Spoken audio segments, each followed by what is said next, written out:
ಆಪ್ಕಿ ಅದಾಲತ್ನಲ್ಲಿ information and broadcasting minister Manish Tiwari ಅವರ ಮೇಲೆ ಇರುವ ಆರೋಪ.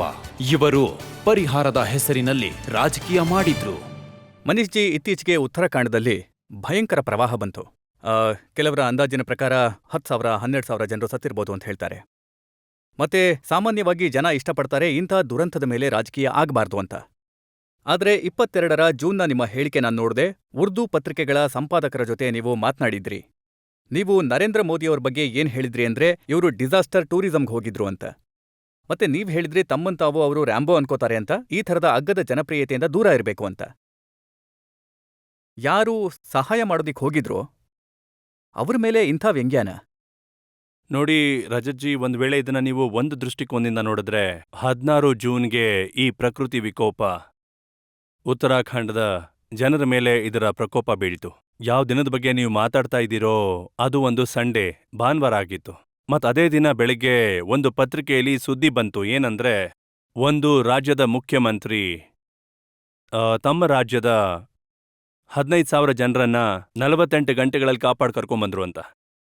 ಅದಕ್ಕಿಂತ ಒಂದು ದಿನ ಮುಂಚೆ ಯಾವಾಗ ನಾನು ಬ್ರೀಫಿಂಗ್ ಮಾಡಿದ್ನೋ ಪರಿಹಾರ ಕಾರ್ಯಗಳ ಬಗ್ಗೆ, ಆವಾಗ ಯಾವ ಅಂಕಿಅಂಶಗಳನ್ನ ನಾವು ಜನರ ಮುಂದೆ ಇಟ್ಟಿದ್ವೋ ಅದೇ ಪ್ರಕಾರ ಇಡೀ ಭಾರತದ ಎಷ್ಟೆಲ್ಲ ಎಲಿಮೆಂಟ್ಸ್ ಆಫ್ ನ್ಯಾಷನಲ್ ಪವರ್ ಇತ್ತೋ, ಆರ್ಮಿ, ಏರ್ಫೋರ್ಸ್, ITBP, NDRF ಮತ್ತು ನಮ್ಮ ಈ ರಾಜ್ಯ ಸರ್ಕಾರ ಎಲ್ರೂ ಸೇರಿ ಕೇವಲ 10,000 ಜನರನ್ನ ಕಾಪಾಡ್ಕೊಳಕ್ ಸಾಧ್ಯ ಆಯ್ತು. ಹಾಗಾಗಿ ಇದು ತುಂಬಾನೇ ಒಂದು ವಿಚಿತ್ರವಾದ ವಿಷಯ ಅನ್ನಿಸ್ತು. ಏನಂದ್ರೆ, ಒಬ್ಬ ವ್ಯಕ್ತಿ ಅವರ ಹುದ್ದೆ ಕಾರಣದಿಂದ ಏನ್ ಜವಾಬ್ದಾರಿನ ತೋರಿಸ್ಬೇಕಿತ್ತೋ ಅವರು ಈ ತರದ ಕ್ರೆಡಿಟ್ ತಗೊಳ್ಳೋಕೆ ಪ್ರಯತ್ನ ಮಾಡ್ತಿದ್ದಾರೆ. ಅಂದ್ರೆ ನಾನು ಒಬ್ನೇ 15,000 ಜನರನ್ನ ಕಾಪಾಡಿದ್ದೆ. ಮತ್ತಿದ್ರಲ್ಲಿ ಇನ್ನೂ ದುರಾದೃಷ್ಟಕರ ವಿಷಯ ಏನು ಅಂತಂದ್ರೆ, ಯಾವಾಗ ಪ್ರಕೃತಿ ವಿಕೋಪ ಬರುತ್ತೋ ಅದ್ಯಾವತ್ತೂ ನೋಡೋದಿಲ್ಲ ಈ ಗುಜರಾತಿ ಯಾರು, ಈ ಪಂಜಾಬಿ ಯಾರು ಅಂತ, ಅಥವಾ ಮದ್ರಾಸವನ್ ಯಾರು ಅಂತ, ಹಾಗೆ ಮಧ್ಯಪ್ರದೇಶದಿಂದ ಯಾರು ಬಂದಿದ್ದಾರೆ ಅಂತ. ಒಂದು ವೇಳೆ ನೀವು ಸಹಾಯ ಮಾಡೋಕೆ ಹೋಗಿದ್ರೆ, ಒಂದ್ ವೇಳೆ ನೀವು 15,000 ಭಾರತೀಯರನ್ನ ಕಾಪಾಡದೆ ಅಂತ ಹೇಳಿದ್ರೆ ನಾನು ಈ ವಿಷಯನ ಒಪ್ಕೋತಿದ್ದೆ. ಸರಿ, ಏನೋ ಹೇಳ್ತಿದ್ದಾರೆ. ಒಂದ್ ವೇಳೆ ಅಲ್ಪ ಸ್ವಲ್ಪ ಸುಳ್ಳು ಹೇಳ್ತಿದ್ರು ಕೂಡ ಆಗ ಅದನ್ನ ನಾವು ಕಡೆಗಣಿಸ್ಬೋದಿತ್ತು. ಆದ್ರೆ ಅಧ್ಯಕ್ಷ ರಾಜನಾಥ್ ಸಿಂಗ್ ಹೇಳಿದ್ರು ಏನಂದ್ರೆ, ಅವರು ನರೇಂದ್ರ ಮೋದಿ ಅವರನ್ನ ಕೇಳಿದ್ರಂತೆ, ನರೇಂದ್ರ ಮೋದಿ ಹೇಳಿದ್ರಂತೆ ನಾನು ಯಾವತ್ತೂ ಆ ತರದ ಹೇಳಿಕೆ ಕೊಟ್ಟಿಲ್ಲ ಅಂತ, ಯಾವತ್ತೂ ಕ್ಲೈಮ್ ಮಾಡಿಲ್ಲ ಅಂತ. ನೋಡಿ, ಒಂದ್ ವೇಳೆ ಅವರು ಆ ತರ ಕ್ಲೇಮ್ ಮಾಡಿಲ್ಲ ಅಂದ್ರೆ ಏನ್ ಸುದ್ದಿ ಪ್ರಿಂಟ್ ಆಗಿತ್ತೋ ಒಂದು ತುಂಬಾನೇ ದೊಡ್ಡ ಪತ್ರಿಕೆಯಲ್ಲಿ ಆ ಸುದ್ದಿ ಪ್ರಿಂಟ್ ಆಗಿತ್ತು. ಹಾಗಾಗಿ ಅದರ ಖಂಡನೆ ಮಾಡ್ತಿರೋದು ಏನಾದ್ರೂ ಭಾರತೀಯ ಜನತಾ ಪಾರ್ಟಿ ಕಡೆಯಿಂದ ಆಗ್ಲಿ ಇಲ್ಲ ಗುಜರಾತ್ ಸರ್ಕಾರದ ಕಡೆಯಿಂದ ಆಗಿ ಕಾಣಿಸ್ತಾ? ಒಂದ್ ವೇಳೆ ಅವ್ರು ಹೇಳ್ತಾರೆ ಏನಂದ್ರೆ ಅವ್ರು ಅಂತ ಯಾವುದೇ ಕ್ಲೇಮ್ ಮಾಡಿರ್ಲಿಲ್ಲ ಅಂತ, ಮತ್ತವರು 15,000 ಜನನ ಕಾಪಾಡ್ಕೊಂಡು ಬರ್ಲಿಲ್ಲ, 90 ಇನೋವಾಗಳನ್ನ ಬಳಸಿ, ಅದಾದ್ಮೇಲೆ ಅದೇ ಪತ್ರಿಕೆಯಲ್ಲಿ 3-4 ದಿನದ ನಂತರ ಪ್ರಿಂಟ್ ಆಗಿತ್ತು ಏನಂದ್ರೆ, ಒಂದ್ ವೇಳೆ ಆ 90 ಇನೋವಾ 24 ಗಂಟೆ ಓಡಾಡಿದ್ರು ಮತ್ತಿಷ್ಟು ದಿನ ಓಡಾಡಿದ್ರೆ ಅವಾಗ ಹೋಗಿ ಇಷ್ಟು ಜನರನ್ನ ಕಾಪಾಡ್ಕೊಂಬೋದಿತ್ತು ಅಂತ. ಹಾಗಾಗಿ ಒಂದ್ ವೇಳೆ ಅವರದ್ದು ಇದರಿಂದ ಯಾವುದೇ ಮ್ಯಾಥಮೆಟಿಕ್ಸ್ ಅಂತೂ ನಾನು ಕೇಳ್ಪಟ್ಟಿದ್ದೀನಿ, ನೀವೇ ಕೊಟ್ಟಿದ್ದು ಅಂತ. ನೋಡಿ, ಒಂದು ವಿಷಯ ಈ ದೇಶದ್ದು ತುಂಬಾನೇ ಒಳ್ಳೇದಿದೆ ಏನಂದ್ರೆ, ಅದು ಈ ದೇಶದ ಮೀಡಿಯಾ ಏನಿದೆ ಅದು ವಾರ್ತಾ ಮತ್ತು ಪ್ರಸಾರ ಮಂತ್ರಿಗಳ ಮಾತು ಕೂಡ ಕೇಳಲ್ಲ. ನಾವು ಪರಂಪರೆಯನ್ನ ಕಳೆದ 60 ವರ್ಷಗಳಿಂದ ಪಾಲಿಸ್ತಾ ಬಂದಿದೀವಿ, ಆ ಪರಂಪರೆಯನ್ನ ನಾವು ಗೌರವಿಸಲೇಬೇಕು. ಒಂದ್ ವೇಳೆ ಯಾವ್ದಾದ್ರೂ ದೇಶದಲ್ಲಿ ಸರಿಯಾದ ರೀತಿಯಲ್ಲಿ ನಿಜವಾದ ರೀತಿಯಲ್ಲಿ ಫ್ರೀ ಮೀಡಿಯಾ ಇದೆ ಅಂದ್ರೆ ಅದು ಭಾರತದಲ್ಲಿ ಮಾತ್ರ.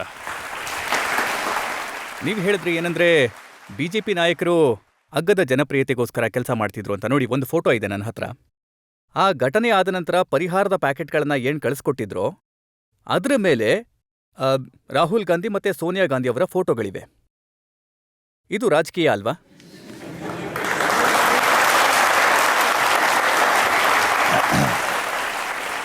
ಒಂದ್ ವೇಳೆ ಯಾವ್ದಾದ್ರೂ ವ್ಯಕ್ತಿ ಇದ್ರ ಬಗ್ಗೆ ಉತ್ಸಾಹ ತೋರಿಸಿದ್ರೆ, ಯಾರು ಆ ಪಾರ್ಟಿಯ ಅಧ್ಯಕ್ಷರಿದ್ದಾರೋ ಅಥವಾ ಪಾರ್ಟಿಯ ಉಪಾಧ್ಯಕ್ಷರಿದ್ದಾರೋ ಅದ್ರ ಮೇಲೆ ಅವರ ಫೋಟೋ ಹಾಕಿದ್ರೆ ನನಗನ್ಸೋದಿಲ್ಲ ಇದು ಯಾವುದೇ ರಾಜಕೀಯ ಮಾಡೋದು ಅಥವಾ ಅದರ ಕ್ರೆಡಿಟ್ ತಗೊಳ್ಳೋ ಪ್ರಯತ್ನ ಮಾಡೋದು ಅಂತ.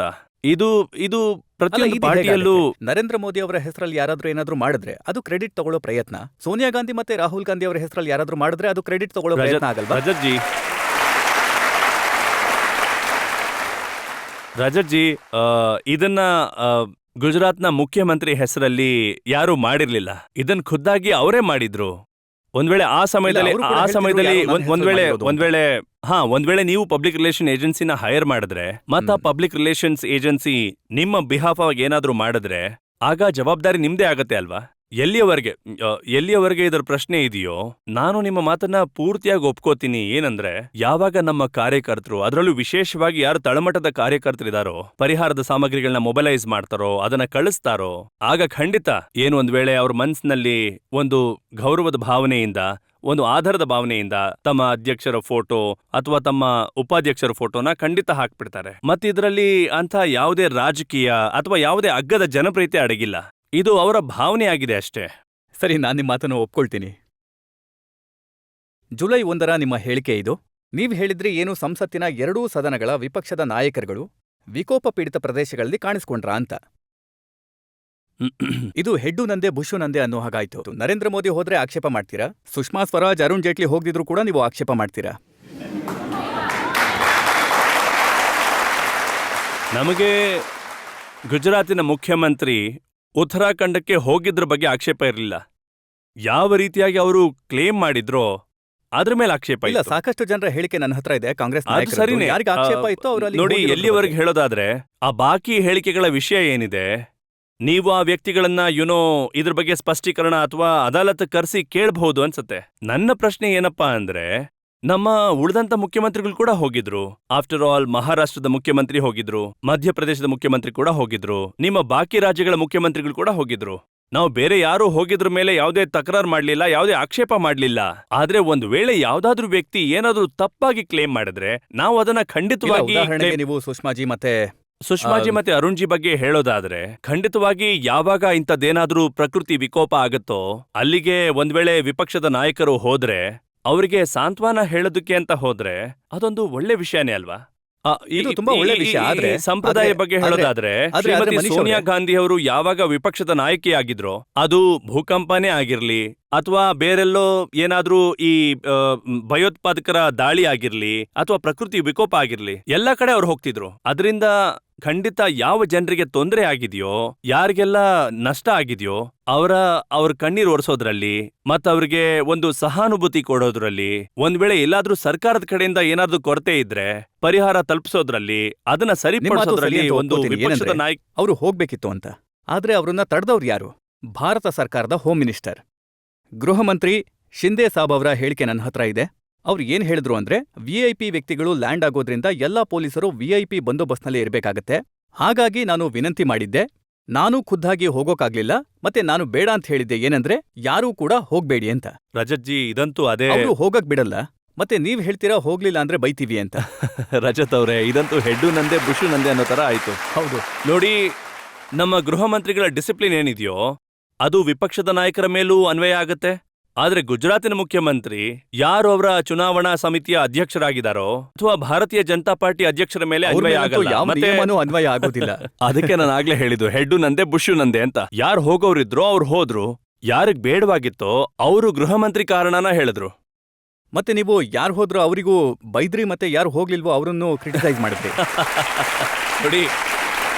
ನೋಡಿ, ಯಾರು ಹೋದ್ರೋ ಅವರದ್ದೇನು ಯಾವ ತರದ ಹೇಳಿಕೆಗಳಿತ್ತೋ, ಅಥವಾ ನನ್ನ ಕ್ಷಮಿಸ್ಬೇಕು ಒಂದ್ ವೇಳೆ ನಾನು ಸ್ವಲ್ಪ ಅವಹೇಳನಕಾರಿ ಭಾಷೆನ ಪ್ರಯೋಗ ಮಾಡ್ತಿದ್ದೀನಿ, ಏನ್ ಸುಳ್ಳು ಹೇಳೋ ಅಭ್ಯಾಸ ಇತ್ತೋ ಅದ್ರ ಬಗ್ಗೆ ಟೀಕೆ ಮಾಡಿದ್ವಿ. ಎಲ್ಲಿವರೆಗೂ ಹೋಗೋ ಪ್ರಶ್ನೆ ಇತ್ತೋ ನಾವ್ ಯಾರು ಹೋಗೋದ್ರ ಬಗ್ಗೆ ತಕರಾರು ಮಾಡ್ಲಿಲ್ಲ.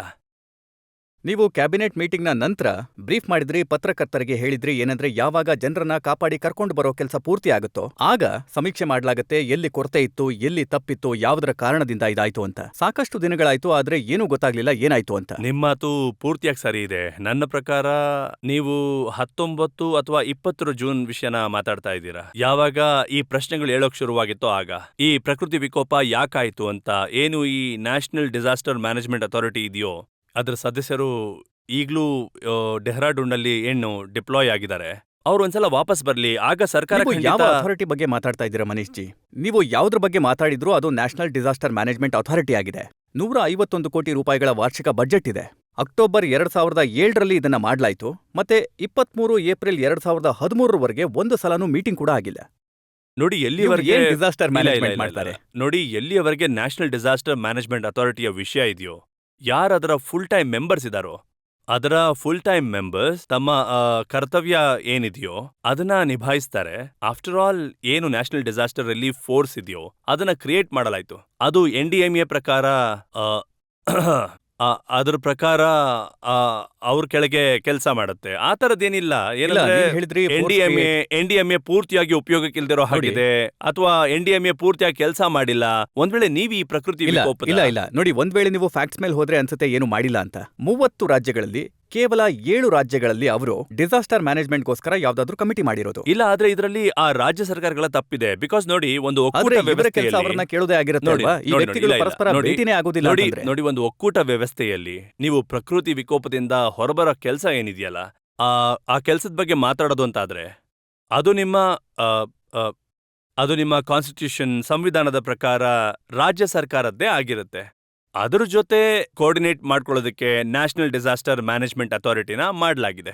ಈಗ ಒಂದ್ ವೇಳೆ ಯಾವ್ದಾದ್ರು ರಾಜ್ಯ ಸರ್ಕಾರ ಹೇಳಿದ್ರೂ ಕೂಡ, ಪತ್ರ ಬರೆದ್ರೂ ಕೂಡ, ಅಥವಾ ಅಲ್ಲಿ ಹೋದ್ಮೇಲೂ ಕೂಡ ಇದು ಸರಿ ಅಂತ ಅನ್ಕೊಳ್ಳಲ್ಲ ಅಂದ್ರೆ ನನ್ನ ರಾಜ್ಯದಲ್ಲಿ ಡಿಸಾಸ್ಟರ್ ಮ್ಯಾನೇಜ್ಮೆಂಟ್ ಅಥಾರಿಟಿ ಮಾಡ್ತೀನಿ ಅಂತ, ಆಮೇಲೆ ಆ ರಾಜ್ಯ ಸರ್ಕಾರನ ಪ್ರಶ್ನೆ ಮಾಡ್ಬೇಕಲ್ವಾ? ಉತ್ತರಾಖಂಡದ ಸರ್ಕಾರದ ಮೇಲಂತೂ ಒಂದರ ಮೇಲೊಂದು ರಿಪೋರ್ಟ್ ಪ್ರಿಂಟ್ ಆಗಿದೆ. ಏನಂದ್ರೆ ಅವರಿಗೆ ವಾರ್ನಿಂಗ್ ಕೊಡ್ಲಾಗಿತ್ತು, 2 ದಿನದ ಮುಂಚೆ ಹೇಳಲಾಗಿತ್ತು, ಬೇರೆ ಬೇರೆ ಕಡೆಯಿಂದ ವಾರ್ನಿಂಗ್ ಸಿಕ್ಕಿತ್ತು, ಆದ್ರೆ ಸರ್ಕಾರ ಏನೂ ಮಾಡ್ಲಿಲ್ಲ.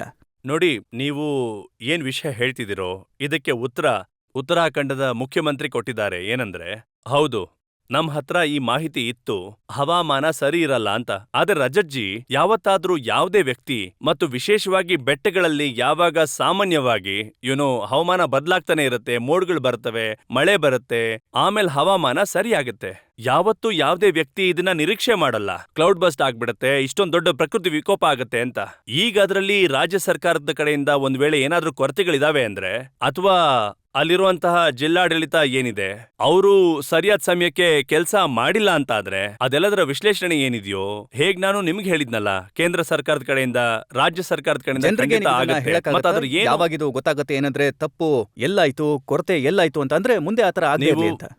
ನೀವು ಏನ್ ಮಾತನ್ನ ಹೇಳ್ತಾ ಇದ್ದೀರೋ ಇದನ್ನ ನಾನು ಖಂಡಿತವಾಗಿ ಗಮನಕ್ಕೆ ತಗೊಳ್ತೀನಿ. ಯಾಕಂದ್ರೆ ನಾನು ಆಪ್ಕೆ ಅದಾಲತ್ತಲ್ಲಿ ಯಾವುದೇ ತಪ್ಪಾದ ಆಶ್ವಾಸನೆ ಕೊಡಕ್ಕೆ ಇಷ್ಟಪಡಲ್ಲ. ಆದ್ರೆ ಹೌದು, ಇದನ್ನಂತೂ ಖಂಡಿತ ನಿಮ್ಗೆ ಆಶ್ವಾಸನೆ ಕೊಡ್ತೀನಿ. ಏನಂದ್ರೆ, ನಿಮ್ಮ ಮಾತನ್ನ ಸರ್ಕಾರದವರೆಗೆ ತಗೊಂಡು ಹೋಗ್ತೀನಿ, ಮತ್ತು ಸೋಮವಾರದ ಒಳಗಡೆ ನಿಮ್ಗೆ ಖಂಡಿತವಾಗ್ಲೂ ಹೇಳ್ತೀನಿ ಇದರ ವಿಶ್ಲೇಷಣೆಯ ಇಂಟ್ರಿಮ್ ರಿಪೋರ್ಟ್ ಏನಿದೆಯೋ ಅದು ಯಾವಾಗ ಬರುತ್ತೆ ಅಂತ. ಅದನ್ನ ನೀವು ನಿಮ್ಮ ವೀಕ್ಷಕರಿಗೆ ಹೇಳ್ಬೋದು.